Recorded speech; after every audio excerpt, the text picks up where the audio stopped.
Bonjour à toutes et à tous, je suis ravie de vous retrouver pour un nouveau numéro de Libre Ensemble, votre rendez-vous de la laïcité.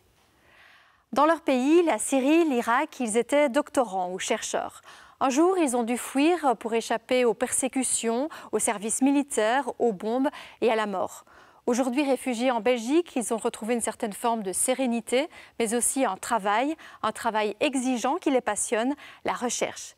Nous vous proposons aujourd'hui une rencontre avec des chercheurs réfugiés qui se sont vus offrir une bourse postdoctorale à l'Université libre de Bruxelles. Kassem, 44 ans, est né à Deir ez-Zor, au nord-est de la Syrie. C'est là qu'il a obtenu son diplôme d'ingénieur agronome avant d'enchaîner avec un doctorat en France. Forcé de faire le service militaire en pleine révolution syrienne, il décide de déserter en 2012. La notion de fuite de cerveau, ça veut dire que vous êtes dans une situation stable, dans un pays stable, et là, vous voulez partir, vous quittez le pays. Mais ce n'est pas le cas dans notre situation ici. La guerre en Syrie, c'est une guerre. Donc vous n'avez pas le choix, soit rester là-bas, être tué ou être impliqué dans cette guerre, ou bien il faut partir. Et surtout qu'on est visé par les deux côtés, parfois, de terrorisme et par la dictature, par le régime. Donc on n'a pas le choix. La Turquie, le Qatar, la France, Kassem tente en vain de trouver un lieu d'accueil où il pourrait continuer ses recherches.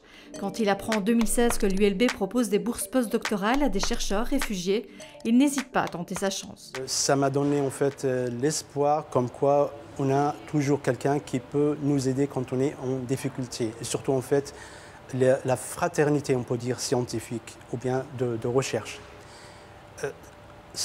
On ne peut pas dire en fait, voilà, on doit laisser les chercheurs dans les pays de guerre seuls, sans aide, comme ça, on ne perd pas seulement en fait de la recherche, mais on perd de la génération. Sauver un chercheur maintenant, ça veut dire sauver une génération. Donc vous me sauvez mes étudiants, vous sauvez mon pays. Une collaboration, un projet de partenariat, coopération développement, je ne le conçois pas dans un sens. Ce n'est pas possible.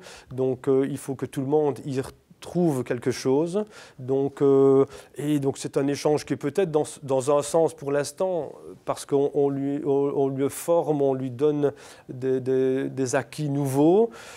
Mais dans le futur, si le pays se redéveloppe, ce sera une opportunité donc, de créer des échanges avec des chercheurs de chez nous qui iront peut-être faire le travail de fin d'études chez eux pour les aider à remettre en route toute une série d'activités. Ou alors être formateur là-bas. Voilà, donc ce sera dans l'autre sens que ce sera positif aussi. Offrir un refuge, un lieu d'accueil à des chercheurs réfugiés ou privés de leur liberté de penser dans leur pays, c'est l'esprit de ces bourses d'urgence lancées en 2016 par l'ULB. Des bourses destinées d'abord à des chercheurs syriens, irakiens, mais aussi à des Turcs. Il me semble qu'il y a là un aspect de fonction très spécifique de l'université. Accueillir des chercheurs, accueillir des étudiants pour leur permettre de finir leurs études malgré la situation dans laquelle ils sont, c'est participer au maintien d'une force de pensée et pour la démocratie et la justice à l'intérieur de ce monde. Nous pensons que la culture et la pensée sont des éléments importants. C'est vrai pour les étudiants dont nous essayons de faciliter l'accès aux études pour permettre à cette jeune génération, malgré la situation terrible dans leur pays, de pouvoir poursuivre leurs études. De la même façon, il nous paraît important de participer, alors c'est modestement avec les moyens que nous pouvons dégager, puisque c'est sur les fonds propres de l'université, de participer au maintien d'une force intellectuelle qui sera nécessaire le jour où il faudra reconstruire ces pays affreusement mutilés.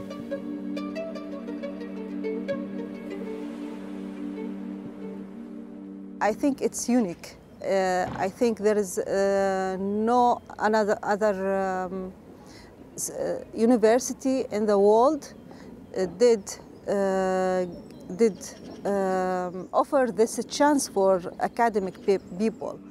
Cette sociologue qui partage sa vie entre la Belgique et les Pays-Bas n'a jamais renié son prénom, Ara, qui signifie opinion. I wrote a drama series about against the corruption in the universities in Syria, and because of that, I had a big problem with Assad regime because they interrogated me that I tried to by this drama against corruption to motivate people to go out to the street, especially the youth from the universities. Spécialisée dans les mouvements féministes syriens, elle dénonce les viols dont sont victimes les femmes dans les prisons syriennes, mais elle croit aussi beaucoup dans le rôle de ces femmes pour reconstruire le pays. Syrian women movement now is very good, very powerful, and they want to change the something in the society. It's not just revolution against Assad and the dictatorship, but also against the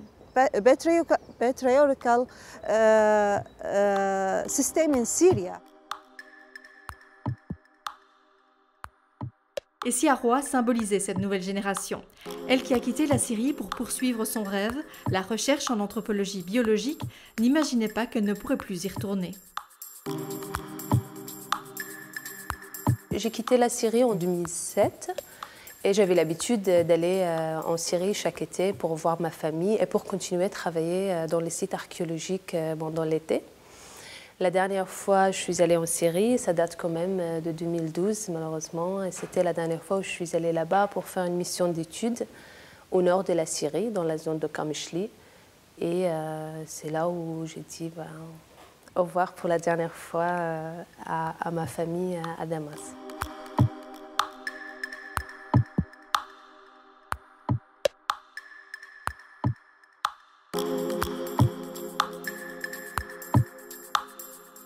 Donc, je travaille sur des dents humaines qui viennent d'un site archéologique en Syrie, au nord justement, et qui date de l'âge de bronze moyen. Donc, on parle de 2000 à 1600 avant Jésus-Christ, dans l'objectif de vraiment caractériser les pathologies dentaires,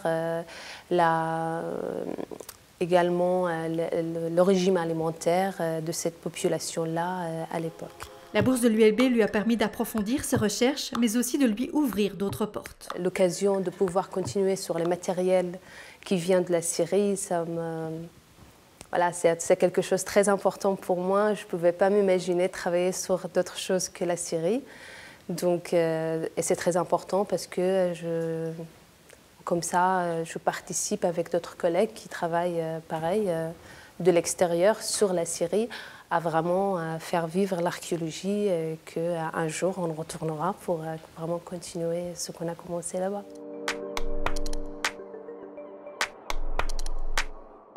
La reconstruction et le retour au pays, ces chercheurs y pensent tous.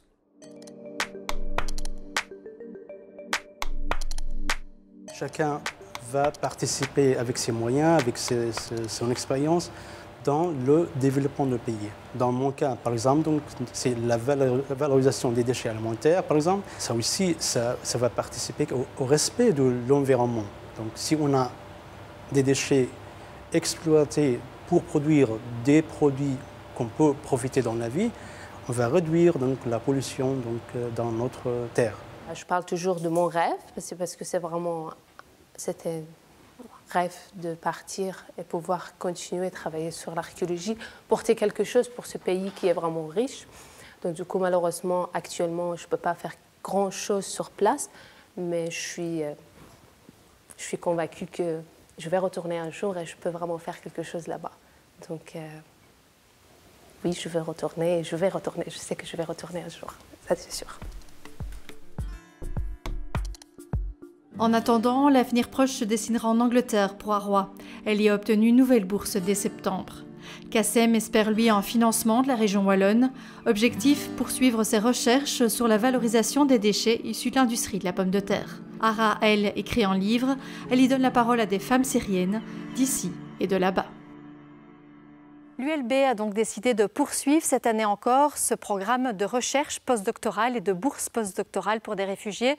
D'autres écoles lui ont d'ailleurs emboîté le pas en offrant des places à des étudiants réfugiés. Des étudiants et des chercheurs qui rêvent pour la plupart de rentrer un jour dans leur pays pour participer à la reconstruction. Merci de nous avoir suivis et à très bientôt pour un nouveau numéro de Libre Ensemble, votre rendez-vous de la laïcité.